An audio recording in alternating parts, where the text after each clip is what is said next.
Hola, comrades. Today's topic of interest, firebending. For the uninitiated, in the world of the popular and acclaimed and just plain fantastic animated series Avatar: The Last Airbender, there are people with special elemental powers called bending. In Atla, these align closely with the four countries in this world: the Fire Nation, Water Tribes, Air Nomads, and Earth Kingdom. The Fire Nation is introduced as the enemy nation. They have staged a war of conquest for a century, and the burden borne by Avatar Aang is to stop them and end the war. This information is presented at the beginning of the series, and then again at the beginning of each episode as part of the show's much celebrated title sequence. However, neither the element of fire nor firebenders themselves are depicted as being inherently evil. Sokka believes they are inherently evil at the start of the journey, but his views changed throughout the course of the narrative. Just as Zuko, who appears at first to be a one-dimensional villain before being revealed to be a much more complicated figure than that, Fire Nation is revealed to be a country where people mourn and suffer and long. It's revealed to be just like any other nation, rather than this land of pure malice. The topic of the journey changes from destroying the Fire Nation to save the other nations, to destroying the corrupt regime of Fire Lord Ozai to save the entire world, including the Fire Nation. This evolving portrayal of the Fire Nation is paralleled by an evolving view of firebending and the element of fire as a whole, and that is what I'm going to analyze in this video. At the start of this show, two precepts are presented which appear to be in opposition to one another. The first is that the four elements, and the four nations, are equally important and need to be kept in balance for the world to prosper. And the second is that firebenders have ravaged the world for over a century.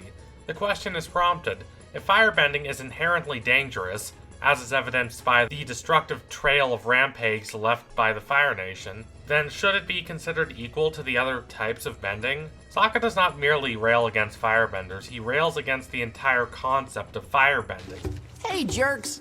Mind if I watch you two jerks do your jerk bending? Get out of here! Okay, take it easy. I was just kidding around.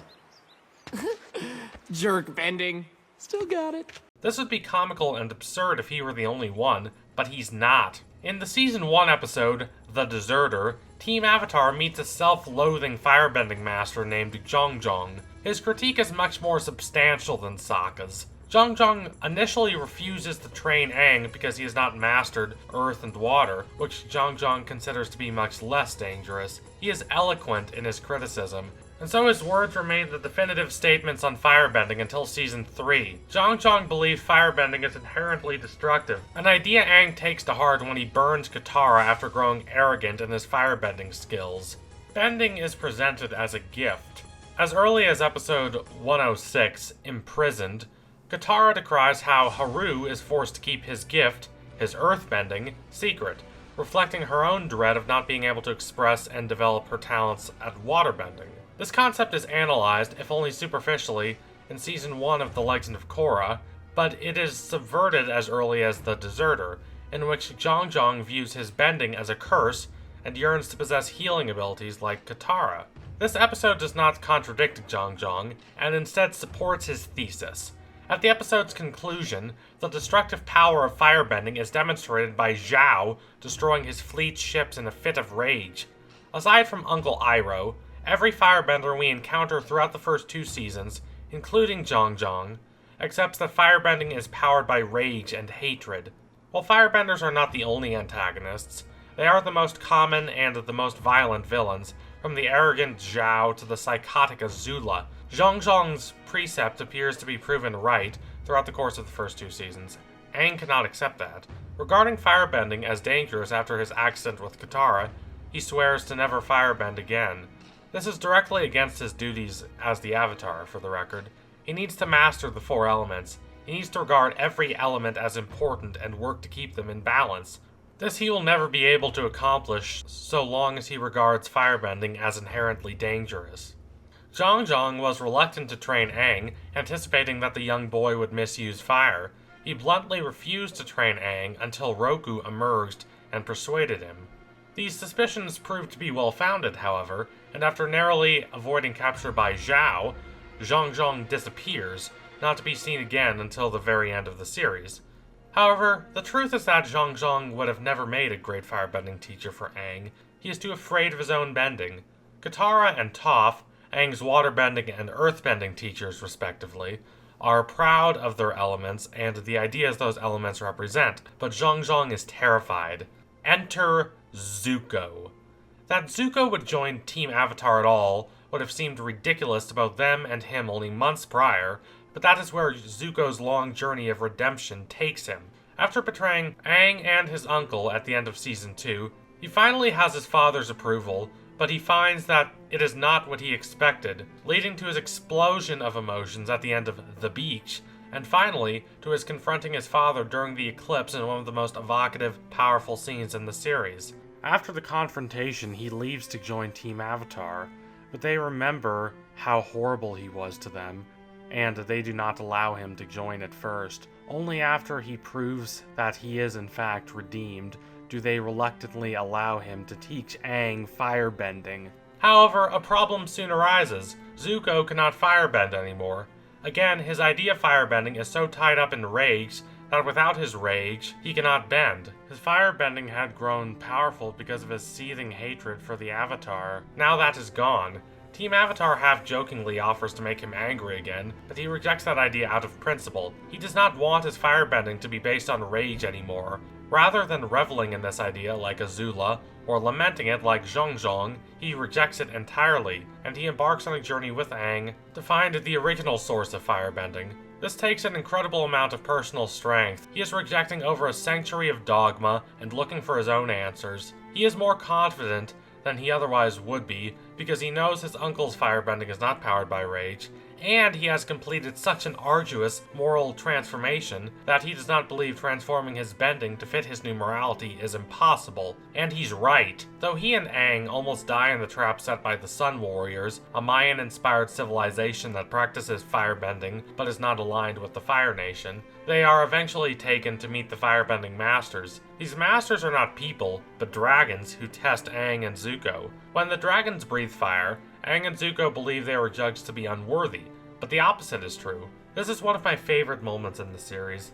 Avatar regularly analyzes the discrepancy between surface image and reality. Toph appears to be this helpless little blind girl, but she's really a brash young woman and a very talented earthbender. Katara appears to be nothing but this sweet mothering type, but there's this burning passion inside her that is both her greatest strength and her greatest character flaw. Zuko appears to be this cruel, selfish kid, but in actuality he's very pained and confused. Even Azula is more than she appears to be.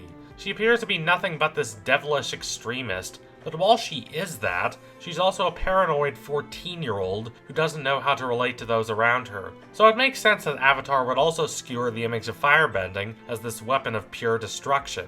In The Fire, the dragons reveal to Aang and Zuko an awe-inspiring, achingly breathtaking rainbow of colors. There is no dialogue, just the crackling of the flames as Aang and Zuko stand back to back and absorb the sights. It is a transcendental experience for them, and they both instantly understand what they did not before. The dragons revealed the true secret of firebending, that it is not about destruction, but about energy. Fire, like any other element, has no morality but that of its users. Firebending does not have to destroy. Instead, its power can be radiant and stunning and life-giving, like the warmth of the sun. The impacts of this revelation are profound.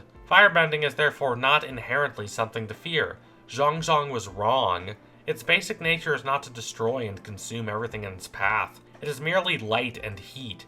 It is thus as essential as water, earth, and air. It can be destructive if it is channeled from a place of anger, but it can just as easily be channeled from a desire to protect and create. The divorcing of firebending from the militaristic Fire Nation allows both Aang and Zuko to move forward. Aang can believe in a style of firebending that is not inherently destructive, and Zuko can continue bending fire while also maintaining his hard-won moral redemption. It also resolves the apparent opposition between the two precepts presented at the start of the show. The idea that the four elements are important and must be balanced is reconciled with the trail of destruction left by the Fire Nation by the assertion that the Fire Nation does not practice true firebending, but rather has corrupted that bending practice to fit its militaristic ideals. Just as the Fire Nation is revealed not to be a country of evil people, but rather a country ruled by an evil regime, firebending is revealed to not be an inherently violent form of bending, but rather one that has been perverted by an ethos of violence.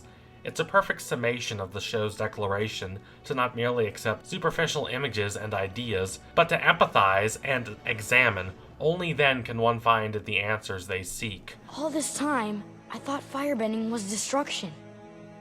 Since I hurt Katara, I've been too afraid and hesitant. But now I know what it really is. It's energy and life. This is another script I wrote in a relatively short amount of time. After watching The Deserter again, I searched through the web for a solid video on how the show handles firebending. When I couldn't find one, I decided to make one myself. This depiction is one of the show's most subversive and elegant triumphs. After believing for seasons that firebending is this inherently dangerous form of bending, Aang learns it. And he does not learn it by accepting the danger. He is afraid, and rightfully so. Resolving never to firebend again after the Katara incident is completely rational. Until he discovers that firebending is not this inherently deleterious thing, he cannot bring himself to learn it. This, then, is Zuko's gift to Aang. He does not only teach Aang firebending, but he teaches Aang an entirely new and different perspective onto the element of fire, while also finally laying to rest the remnants of his old self and finding the freedom to move forward. It is brilliant structural writing, and I needed to explain why. So if you liked what you saw today, consider donating to my Patreon so I can produce more blazing content. Also, don't forget to like, comment, subscribe, all that resplendent stuff. Adios, comrades!